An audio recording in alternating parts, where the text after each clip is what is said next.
1918 to 1940.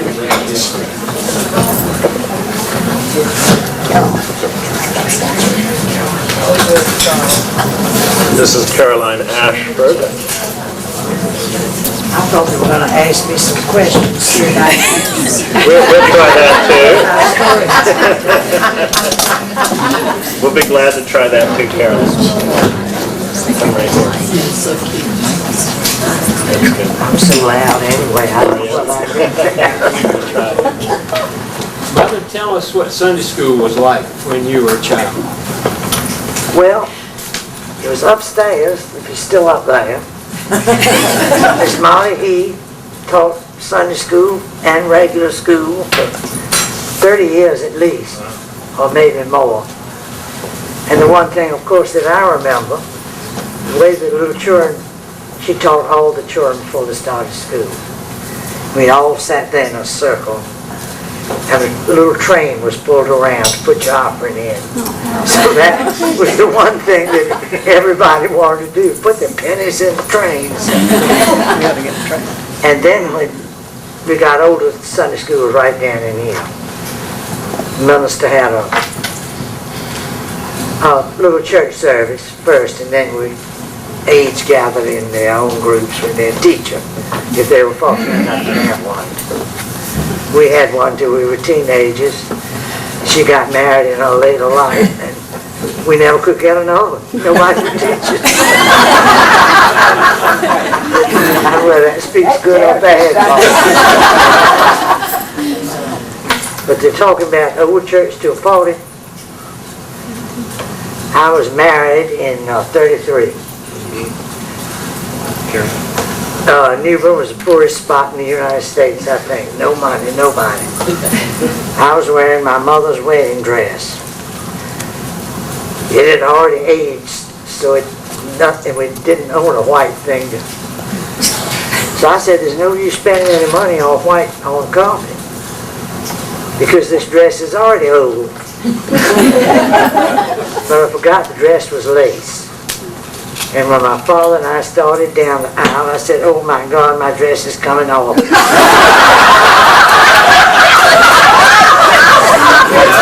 lace caught in the carpet all the way down. That was a long evening. I can tell you, the longest aisle I ever saw. If there are any questions I can answer to anybody, I'll try. I have a question. All right. I believe it was 1937, the bylaws here were amended to allow women to serve on the vestry.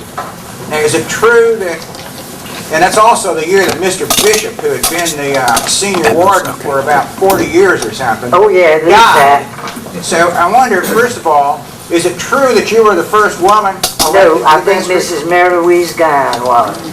Okay. Was And that I didn't like it. Mr. Bishop didn't like it either because he died that year. I don't remember when he died. Well, tell us about Mr. Bishop. He was on the vestry forever. Yeah, I always wore white gloves when he took up the offering. I remember that. He was very inclined to let things go. They found the church really needed a lot to be done. But he was a good, solid citizen.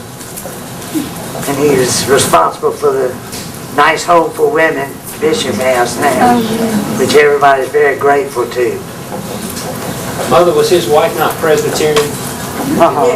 That's why they're both. That's why it's half and half, isn't it? And the Episcopal Church and the Presbyterian each had representatives on the board. Well, when were you elected to the vestry? I don't remember. You were on the vestry when I was there. You and Walter Jones. I don't know.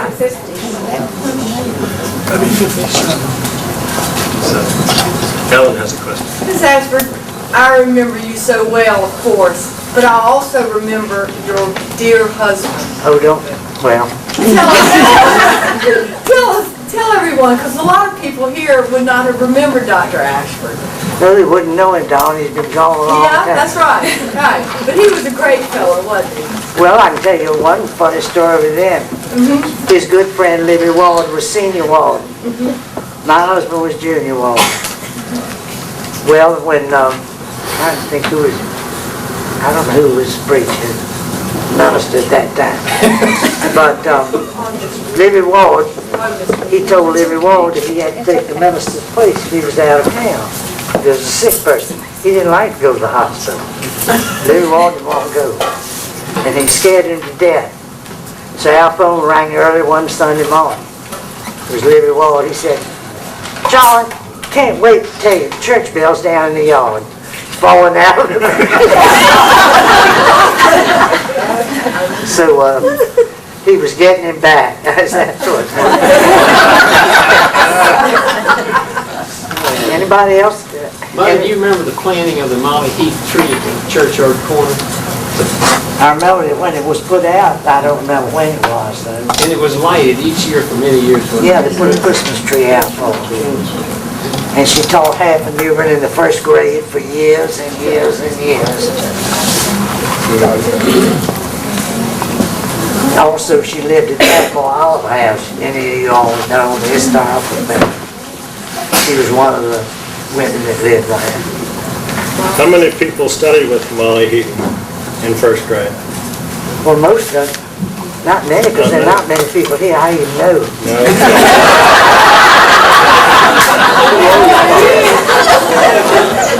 Caroline, was the question. I missed the dress. Did it really fall down? No, it didn't. Just afraid. It was just a bad feeling. I read the newspaper account of her evening wedding, and there was not a single electric light on the church. It was illuminated by candlelight, so it must have been. I don't remember afterward going down the aisle. I don't remember. I can't imagine you being afraid to go anyway. I'm scared to be right here. I'm all right.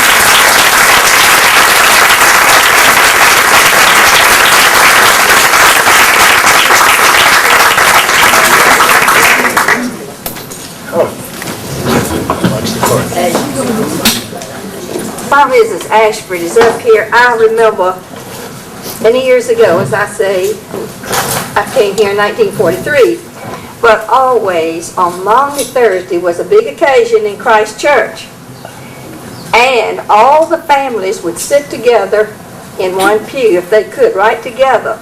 And I remember very well on my left was Mrs. Frank Hughes, which was Caroline's mother, and all that family were spread out right there together. And it was a wonderful thing at that particular time for all the families to be together, and we always communed together. And that was something special that I remember was her family.